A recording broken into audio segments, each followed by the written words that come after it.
আসসালামু আলাইকুম প্রিয় দর্শক, প্রতিদিনের মতো আমি আজকেও চলে আসলাম আপনাদের মাঝে। আজকে আমি আলু নিয়ে কিছু কথা বলবো, আলু চাষ নিয়ে কিছু কথা বলবো। এই যে দেখতে পাচ্ছেন আমার সামনে যে আলুর গাছগুলো, এগুলো আমি নিজেই লাগাইছি। এটা আমার বীজের গাছ।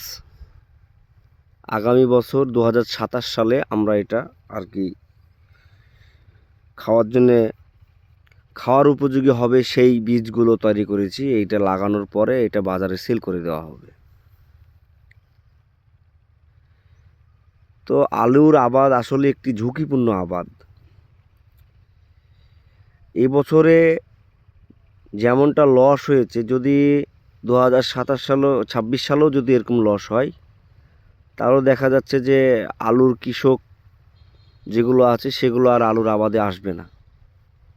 যাই হোক, তো আপনারা যারা যারা আলু করছেন বা করবেন, আমি তাদেরকে একটি পরামর্শ দিব।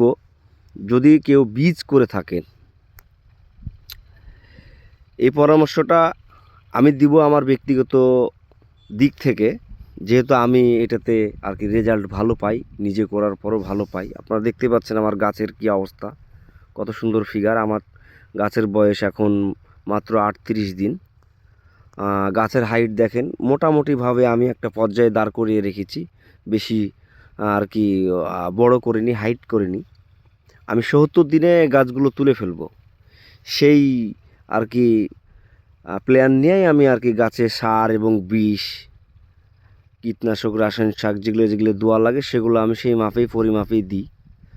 তো আমি বিশেষ করে বলতে চাই যে যারা যারা বীজ আলু করবেন, অবশ্যই আপনারা একটি দিক খেয়াল রাখবেন যে আগামী বছরে যে বীজটা আমি জমিতে রোপণ করব সেটার যেন রেজাল্ট ভালো হয়। সেটার জন্য এখন কি কি করণীয় সেটা আপনাকে এই বছরই করতে হবে। আগামী বছরে যে আপনারা সেটা বিষ প্রয়োগ করবেন, সার বেশি দিবেন, বীজের মান এখন খারাপ করে ফেলছেন। আর পরে যে বীজের মান খারাপ হওয়ার পরে যে আপনি খরচ করবেন, অঢল খরচ করবেন, যে খরচ বেশি হয়ে গেছে, এ হয়ে গেছে, সে হয়ে গেছে, সেটা হবে না। আপনাকে এখনই পদক্ষেপ নিতে হবে গাছের জন্য, যেন আগামী বছরের বীজের রেজাল্টটা 100 হয়, ভালো হয়। সেই কারণে আপনারা এই বছরে যারা যারা বীজ করেছেন তাদেরকে আমি বলবো যে আপনারা নর্মাল বিষ, কীটনাশক প্রয়োগ করবেন না, বীজের মান খারাপ করবেন না। আপনারা জাবের ভালো বিষ প্রয়োগ করুন, জাব পোকার ভালো বিষ প্রয়োগ করুন, লেদা পোকার ভালো বিষ প্রয়োগ করুন, ম্যানকোজিব কিংবা দাইথিন, এই যে পাউডারগুলো আছে সেগুলো ভালো মানের, ভালো কোম্পানির প্রয়োগ করুন।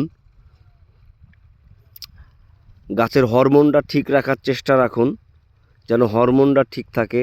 গাছের গ্রোথ, গতি, গাছের calcium, mineral, zinc, phosphorus, potassium সব কিছু যেন ঠিকঠাক থাকে। গাছে যেন খাদ্য থাকে, গাছ যেন দুর্বল না হয়ে যায়। দেখেন, দুর্বল হয়ে যাওয়ার পরে যদি আপনি তাকে 100 কেজি জিনিস টানতে পারে, তাকে আপনি খেতে কম দিবেন। দুর্বল হয়ে যাওয়ার পরে যদি আপনি তাকে 100 কেজি জিনিস দেন, সে কি সেটা বহন করতে পারবে? আপনি এখন গাছটা ঠিক আছে কম খরচ করে তুলে নিলেন, আপনার দেখা যাচ্ছে বিঘাতে 40টা 45টা আলু হলো, কিন্তু সেই সময় যে দেখবেন যে সতেজ গাছে 6টা 7টা আলু ধরছে, কিন্তু আপনি নর্মাল বিষ প্রয়োগ করেছেন, খরচ কম করেছেন, গাছের দিকে খেয়াল করেননি, গাছের স্পিড ভালো ছিল, পাওয়ার ভালো ছিল, গাছ চেড়ে ছিল, সেই কারণে মনে করেছেন যে ভালো হয়ে গেছে। কিন্তু আপনার পাশে যারা ভালো মানের বীজ তৈরি করেছে, পরিচর্যা করেছে, তাদের গাছে 6টা 7টা করে আপনার আলু ধরছে, আর আপনার গাছে ধরবে 3টা 4টা। এটা আপনাদেরকে মাথায় রাখতে হবে, এটা অবশ্যই আপনাদেরকে মাথায় রাখতে হবে। আর বিশেষ করে আমি বলবো যে জাব পোকা কোনোভাবেই যেন না লাগে। আলুর যেই গাছ আছে সেই গাছগুলো নিয়ে অবশ্যই যেন জাবের আক্রমণ না হয়। জাব পোকার আক্রমণে আপনার বীজের যে ক্ষতিগুলো হবে সেগুলো আপনি নিজেও জানেন না, ঠিক আছে? আর সালফার দিয়ে অবশ্যই বীজ করবেন না, সালফার দিয়ে অবশ্যই বীজ করবেন না। আপনারা সালফার দিয়ে অবশ্যই বীজ করবেন না, কারণ সালফার দিলে অনেক ক্ষতিগ্রস্ত হয়ে পড়বেন। সেটা এখন বুঝবেন না, যখন আপনি হেক্টর হেক্টর জমি বীজটা রোপণ করবেন তখন আপনি বুঝতে পারবেন যে কী পরিমাণে ক্ষতি হয়। তো আপনারা এখন সঠিকভাবে পরিচর্যা করুন, ইনশাল্লাহ আগামীতে আপনাদের ভালো একটা রেজাল্ট আসবে। আর আলু করতে তো জানি, যারা যারা আলু করেন তাদের কলিজা বড়, কারণ আলুতে অনেক টাকা লস হয়, মাঝে সাঝেই অনেক টাকাই লস হয়, দাঁড়ানোর পরিস্থিতি থাকে না। সেজন্যই আর কি যেটা করবেন ভালো করে করবেন, লস লাভ আল্লাহ তাআলার হাত। আর সার পানি কোনো যেন ঘাটতি না হয়, গাছকে একবারে দুর্বল করে ফেলবেন না।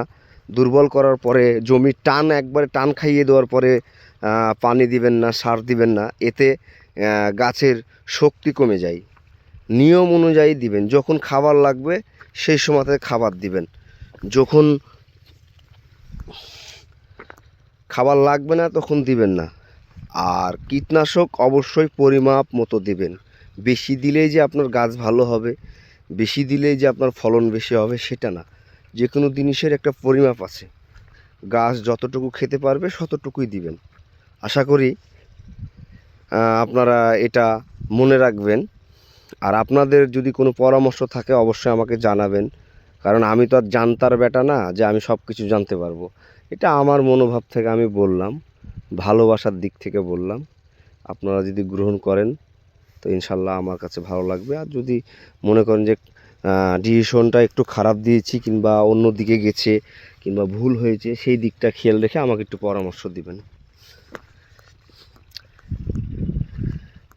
আমি প্রতি বছরই আর কি বীজ করি নিজে এবং নিজে লাগাই, ইনশাল্লাহ খুব ভালো সুন্দর রেজাল্ট আসে আমার। বিশেষ করে আমি এঁটেল মাটিতে বীজ করি, আর দোআঁশ বা বালু মাটিতে আপনার হলো বীজটা যে পরবর্তীতে আমরা লাগাই, সে কারণে আমাদের বীজের রেজাল্টটা আরও 100 ভালো থাকে। আপনারা যদি চান তাহলে করে দেখতে পারেন।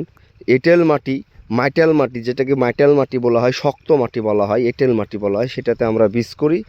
আর যেটা বালু মাটি, দোআঁশ মাটি, সেই মাটিতে আমরা আর কি লাগাই। তো ইনশাল্লাহ রেজাল্ট ভালো হয়, গাছের ফিগারও খুব সুন্দর হয়, খরচা কম হয়, গাছের গতি ভালো থাকে। দেখেন আমি যে গাছগুলো দেখতে পাচ্ছেন, এই গাছগুলো কিন্তু আমি আপনার হলো এনপিকে বা হলো এই জিঙ্ক, তারপরে আপনার হলো